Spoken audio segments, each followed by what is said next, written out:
जय माता की मित्रों। आज हस्त नक्षत्र का अंतिम पाठ राहु केतु के विषय में बात करते हैं। अगर राहु देव हस्त नक्षत्र के प्रथम चरण में हो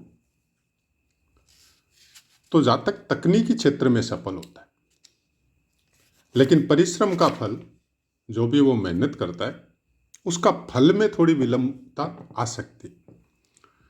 दूसरे चरण में सर्विस सेक्टर में प्रोग्रेस करता है या ट्रैफिक से संबंधित गवर्नमेंट की जॉब में भी जा सकता है। तीसरा चरण सामान्य फल देता है और चतुर्थ चरण में कुछ दुर्गुणों से युक्त दोस्तों की वजह से खुद के अंदर भी कुछ ऐसी चीजें प्रवेश कर सकती है। केतु की बात करें, प्रथम चरण सामान्य, कोई विशेष फल नहीं होता है, और दूसरा चरण इसका भी कोई अच्छा फल नहीं बताया गया है। मेमोरी पावर है, उसमें थोड़ी प्रॉब्लम हो सकती है कि आदमी की याददाश्त थोड़ी कमजोर हो। और तीसरा चरण यहाँ पे शुभ फल देता है, उच्च शिक्षा प्राप्त करता है इंसान और दिन पर दिन उन्नति की तरफ अग्रसर होता है। चतुर्थ चरण प्रकाशन के व्यवसाय में, बुक का हो, प्रिंटिंग प्रेस का हो, इसमें जाने की ओर इंडिकेट करता है। ये थे राहु केतु हस्त नक्षत्र में जो भी पुस्तकों में बताया गया उसके अनुसार। अब अगर हम लोग विभिन्न पुस्तकों की बात करें, क्योंकि यहाँ पे केवल ज्योतिष कुमुदनी की बातें हो रही है जो आप खुद भी खरीद के पढ़ सकते हैं, लेकिन जैसा कि पाठ का नियम है कि हम लोग अपने हिसाब से इसके ऊपर चर्चा करते हैं बाद में। हस्त नक्षत्र के सब चरण कन्या राशि के अंतर्गत आते हैं और कालपुरुष की कुंडली अनुसार कन्या राशि आपके छठे स्थान में विराजमान होती। कन्या राशि का स्वामित्व बुध को है। अगर राहु केतु यहाँ पे विराजमान होते हैं, जैसा कि हस्त नक्षत्र में बताया गया है कि कोई विशेष अच्छा फल राहु केतु का यहाँ नहीं बताया जा रहा है, तो फिर ज्योतिष शास्त्र तो ये बोलता है कि तीसरे, छठे और 11वें स्थान में क्रूर या पापी ग्रह अच्छे फल प्रदान करते हैं, तो फिर यहाँ पे खराब क्यों बताया गया है? पहले तो आपको छठे स्थान को समझना पड़ेगा। स्थान विशेष का अपना एक महत्व होता है। उसके बाद में उन ग्रहों से संबंधित जो कारकत्व है वो भी आपको समझने पड़ेंगे। और हस्त नक्षत्र अपने आप में एक बहुत अच्छी चीज है, बहुत अच्छा कारकत्व इसका है। लेकिन नक्षत्रों की भाषा में अगर ये बोला जाए कि आप उन नक्षत्रों के हिसाब से कर्म कर रहे हैं या उसके विपरीत कर्म कर रहे हैं, तो फिर जो ग्रह उसमें विराजमान है उसके अनुसार फलीभूत होंगे। क्योंकि आदमी एक ही काम को करते करते लास्ट में उसका हैबिचुअल हो जाता है कि आप सुबह सपोज जल्दी उठते, सूर्योदय के आधा घंटा पहले आप बिस्तर छोड़ देते, तो आप 1 साल, 2 साल, 5 साल अगर कंटिन्यू वही आपकी टाइमिंग है, तो फिर आप रात में चाहे 12 बजे सो, आप सुबह जल्दी उठेंगे। और जिस दिन भी कोई कारणवश जल्दी नहीं उठना पड़ा, उस दिन आपका वो पूरा दिन खराब होगा, अजीब सी बेचैनी रहेगी बॉडी में, क्योंकि शरीर, ये मशीन जो है आपकी, वो हैबिचुअल हो चुकी है उस चीज से, तो वो जल्दी से चेंज नहीं होगी। इसलिए बोला जाता है कि बचपन में बच्चे को अच्छे संस्कार डालने चाहिए, क्योंकि वहां पे उसकी नींव बन रही है, मतलब बिल्डिंग का फिनिशिंग बाकी है, अभी शुरुआत पोजीशन है। तो नींव अगर अच्छी हो जाती है तो फिर वो बच्चा अच्छे सद्गुणों से युक्त होके संसार में कहीं भी भ्रमण करे, कैसे भी व्यक्तित्व वाले इंसानों के साथ रहे, वो अपनी वो चीज नहीं छोड़ेगा। लेकिन कहीं से भी नींव में अगर प्रॉब्लम है कि हम लोग अपने घर का वातावरण कुछ इस तरह का कर रखा है कि थोड़े धार्मिक है तो थोड़े अधार्मिक भी है, थोड़ी अच्छी बातें करते हैं तो थोड़ी बुरी बातें भी करते हैं, थोड़ा किसी का भला करते हैं तो थोड़ा किसी का बुरा भी करते हैं, तो बच्चे उन गुणों को लेके ऊपर उठते हैं। मतलब उनकी नींव कोई पुख्ता संस्कार या सिद्धांतों से युक्त नहीं है, परिस्थिति अनुसार वो चेंज होता है, तो फिर उसके ऊपर बहुत जल्दी असर होता है। क्योंकि जैसे माहौल में रहेगा, जैसे दोस्तों के साथ रहेगा, जैसी परिस्थिति में रहेगा, उसके अनुसार वो चेंज हो जाएगा। ग्रह नक्षत्र वहां पे कहीं से भी आपको ब्लॉकेज नहीं देंगे। ज्योतिष शास्त्र को समझने के लिए आपको प्रकृति को समझना बहुत आवश्यक है। अगर उसको आप नहीं समझेंगे तो फिर ज्योतिष या ज्योतिष से संबंधित ग्रह नक्षत्र, इनकी वरक कुंडलियां, इनको समझना बहुत मुश्किल है। पुस्तकों के लिखे हुए अनुसार ही अगर भविष्य आपका प्रेडिक्ट हो सकता, तो शायद ऐसे बहुत से इंसान हैं जिनकी मेमोरी पावर इतनी स्ट्रांग होती है कि पूरी की पूरी बुक ही वो याद कर लेता है। तो हम लोग उसको प्रिडिक्ट कर सकते थे, बहुत आसान था। कल क्या होगा, परसों क्या होगा मेरे साथ, क्यों नहीं होता है फिर? पुस्तकों के अनुसार जितना लिखा गया है, हम बहुत से वीडियो में ये बात बोला है कि पुराने जो अपने शास्त्र है, चाहे वैदिक, चाहे ज्योतिष का गणित, चाहे मंत्र, चाहे तंत्र, इन सब को आप रहस्य विद्या में लेके जा सकते हैं। इन पे जो शब्द, जो योग, जो चीजें बताई गई है करने के लिए या बताने के लिए या समझाने के लिए, वो पूरी की पूरी कोड में। इनको डीकोड करना इतना आसान नहीं है। किसी नक्षत्र के बारे में आपको किसी ग्रह का दृष्टि हो या प्लेसमेंट हो, उसके चरणों के अनुसार आपको अच्छा बता दिया गया, ज्यादा उत्साहित होने की जरूरत नहीं है। कोई बुरा बता दिया गया तो ज्यादा भ्रमित होने की भी जरूरत नहीं है। आप खुद के ऊपर जज कीजिए कि क्या ऐसा है। ये एक इंडिकेट करता है आपको कि वो दशा महादशा या वो बचपन जो जब आपका जन्म हुआ वैसा ही गोचर, सेम गोचर में जब आएगा तो वैसे फल कुछ मात्रा में फलीभूत होंगे। अब मान लीजिए किसी का जन्म हुआ है, बहुत अच्छे परिवार में हुआ है, संस्कारिक परिवार में हुआ है, धनी परिवार में हुआ है, अच्छे मान सम्मान वाले परिवार में हुआ है, और राहुदेव हस्त नक्षत्र के पहले या दूसरे चरण में है, और उसको जन्म होते ही बहुत बधाई, उत्साह और बहुत अच्छा उसके साथ हो रहा है, और बहुत अच्छा उसके मतलब बचपन बीता, बहुत अच्छी जवानी भी बीत रही है, तो फिर वो फल क्यों नहीं मिला? इसलिए बोला जाता है कि ज्योतिष को समझने के लिए स्थान, परिस्थिति, कर्म, संस्कार बहुत मायना रखता है। और किसी एक ग्रह या एक नक्षत्र या किसी एक चरण से पूरी कुंडली आपकी प्रिडिक्ट नहीं होती है।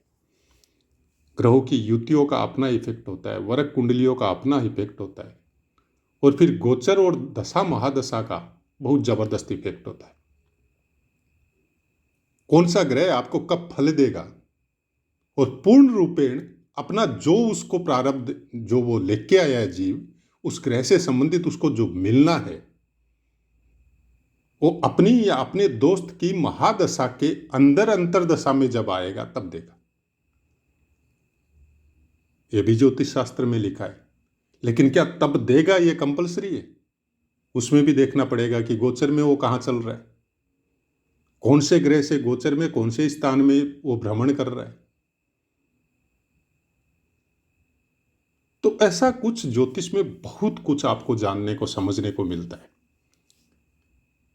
हम ज्योतिष के विषय में जब शुरुआत जब की थी तब भी हमने बोला था, बहुत बार हमने ये बोला है कि आप ज्योतिष को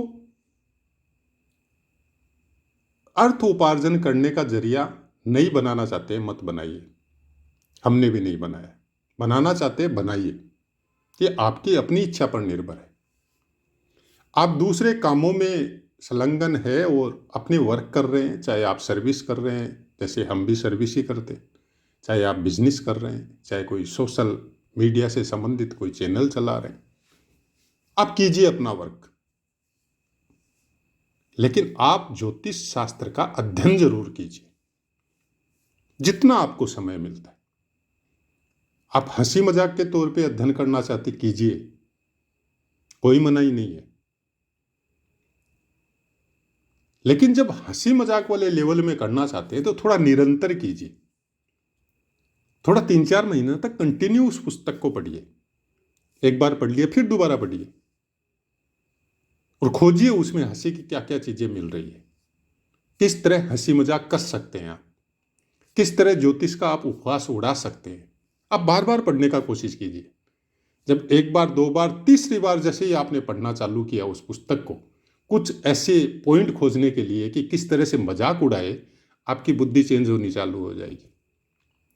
ये 100% श्योर है, आप चाहे लिख के ले लो ये बात। आपके दिमाग में परिवर्तन आना चालू हो जाएगा और कुछ सोचने पे मजबूर हो जाएंगे कि नहीं यार, कुछ तो है, ऐसा कुछ जरूर है जो हमसे छूट रहा है और हम फालतू में इसका उपहास उड़ा रहे हैं। उपहास कौन उड़ाते? जो एक पन्ना उठा लिया और कहीं से पढ़ लिया गूगल वगैरह में, ज्यादा उसको सोचने का और का वो सोचा नहीं, ज्यादा उस बुक को पूरी तरह पढ़ा भी नहीं। कहीं पे एक योग उठा लिया, कहीं पे एक पन्ना उठा लिया, कहीं गूगल से कोई चीज डाउनलोड करके उसको 10 मिनट पढ़ लिया, वही लोग उड़ाते। आपको किसी चीज की हंसी उड़ानी है तो भी उसका ज्ञान आपको होना जरूरी है। आपको किसी के बारे में भी जब आप कोई चीज का उपहास करते हैं, कोई चीज की हंसी उड़ाते हैं, कोई चीज को आप अलग दृष्टि से देखते हैं जो सामने वाले को प्रताड़ित कर सकती है, ताड़ना दे सकती है, तकलीफ दे सकती है, उसके हृदय को भेद सकती है, तब आपकी बहुत सी चीजें आपके शरीर में एक्टिव होती है, जिसको हम लोग अगर ज्योतिष की भाषा में बोले तो राक्षस वृत्ति। वहां पे ग्रह कोई काम नहीं कर रहे, वहां पे आपके कब अपने कर्म काम कर रहे हैं। ग्रह तो अब काम करेंगे, जैसे ही वो ताड़ना, वो प्रताड़ना, वो लोगों के हृदय में सूल गड़ाना, वो दूसरे को तकलीफ देना, हंसी के द्वारा उसके ज्ञान को हंसी का पात्र बनाना या उसको भी हंसी का पात्र बनाना, उसके बाद में ग्रह काम करेंगे। कि आपका जन्मपत्री में गुरु बहुत अच्छा है और बुध और सूर्य का भी योगदान है। आप शब्दों के आडंबर के द्वारा सामने वाले को कोई भी हंसी मजाक में लेके उसको प्रताड़ित कर सकते हैं।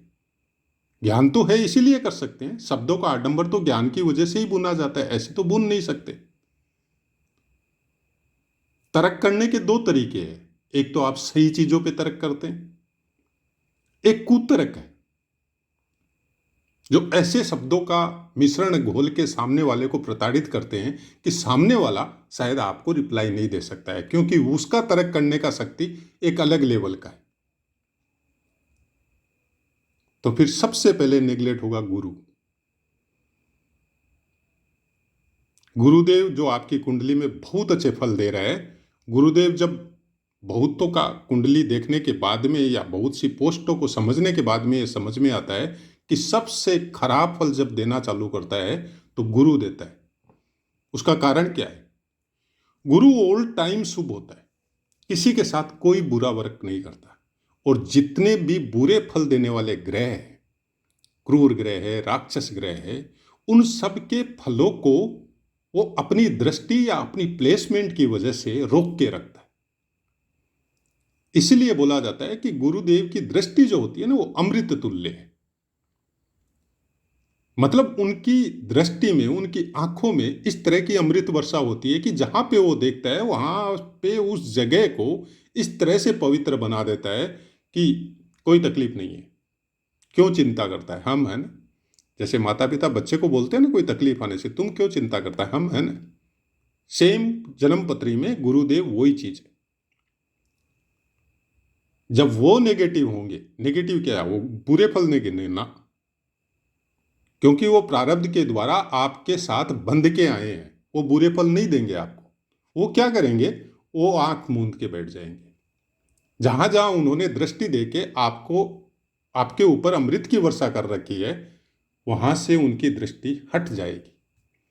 हटने का मतलब क्या हुआ, एक अच्छा दोस्त जो दुख तकलीफ में, विपत्ति में, कोई भी चीज की कोई प्रॉब्लम आती है, उस समय में आपके पास खड़ा होता है, आपकी हेल्प करता है और आपको बोलता है हम हैं ना, तुम क्यों चिंता करता है,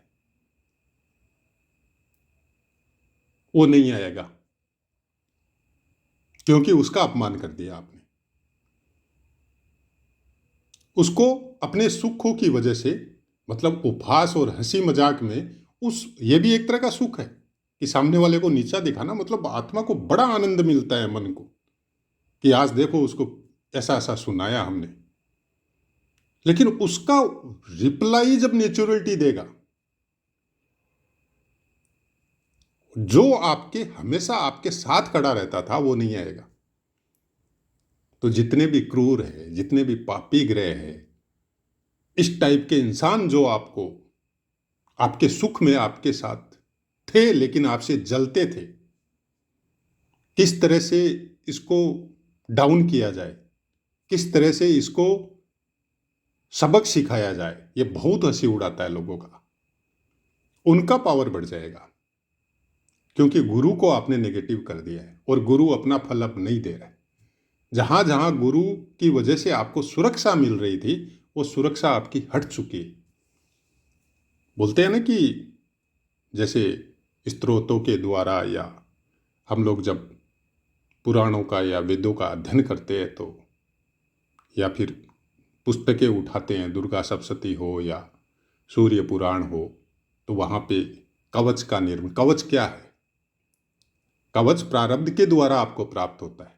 बहुत सी चीजें प्रारब्ध से आपको मिलती है जन्म के समय में, कि आपका चंद्रमा बहुत अच्छा है, मतलब चंद्रमा का एक कवच चढ़ा हुआ है आपके भौतिक शरीर के ऊपर। बाहरी कोई भी आक्रमण जो आपके इस भौतिक शरीर को क्षति पहुंचा सकता है, उससे बचाव करने के लिए वो प्रारब्ध आपको मिला है। लेकिन वर्तमान कर्मों के द्वारा आपने उस कवच को छिन्न भिन्न कर दिया है, उसकी ऊर्जा को नष्ट कर दिया है। तब वो बाहरी आक्रमण, तो ये नेचुरलिटी का नियम ही है, हर जीव पे होते हैं, पेड़ पौधों तक पे हो रहे हैं, तो इंसान कैसे बच सकता है, वो ज्यादा प्रभावी होंगे। कई बहुत बार बोला है हमने कि ग्रह नक्षत्र कभी आपका पूरा नहीं चाहते, कोई भी ग्रह आपका बुरा नहीं करता है, वो केवल अपना फल देता है। प्रारब्ध के द्वारा आपको राहु की वजह से खराब फल मिल रहे हैं, लेकिन वही प्रारब्ध आपको गुरु के द्वारा बहुत अच्छे फल दे रहा है, तो राहु का इफेक्ट नहीं होगा आपके ऊपर, क्योंकि गुरु अपने ज्ञान से आपके बुद्धि को स्थिर करके रखा हुआ है। तो राहु अपने असर से या अपनी दृष्टि से आपके ज्ञान को भ्रमित नहीं कर सकता। राहु आपके मस्तिष्क को भ्रमित करता है, बाकी कुछ नहीं करता है। केतु आपको फिजिकल देता है, अच्छा या बुरा जो भी है, भौतिक शरीर को देगा, लेकिन राहु आपके दिमाग को भ्रमित करेगा। आपके फैसलों पे आपके द्वारा ही उंगली उठवाएगा कि आपने ये फैसला किया कि अब मेरे को ये काम करना है, लेकिन जब करने जाएंगे तो आपका दिमाग भ्रमित होगा कि नहीं, ये नहीं करना है, ये ऐसे करना है। मतलब जो सोचा हुआ है एकदम तसल्ली से, एकदम पूरी तरह प्रिडिक्ट होके, सब कुछ सब तरफ से सोच के आपने एक लाइन खींची कि कल मेरे को ये करना है, लेकिन जब उसको सोचा हुआ को क्रिएट करने जाएंगे तो राहु भ्रमित कर देगा और उससे अपोजिट करके आ जाएंगे। लेकिन वहां अगर आपका गुरु स्ट्रांग है तो भ्रमित करने वाला पावर आपके ऊपर इफेक्ट नहीं होगा। आपने कल जो सोचा था वही करेंगे। तो हमारा इतना ही कहना है कि जो सद्कर्म है, जो गुरु के द्वारा निर्मित है, जो चंद्रमा को कंट्रोल में कर सकते हैं, उनके ऊपर दृष्टि रखिए, उनका ध्यान रखिए। क्या सवाल है, क्या उसके द्वारा हम लोग फिर दुखी नहीं होंगे। दुखी होने की गारंटी नहीं है। मानव शरीर मिला है, दुख और सुख दोनों चलते रहेंगे। प्रारब्ध के भोग है, वो अच्छे है तो अच्छे, बुरे है तो बुरे, सब भोगने हैं।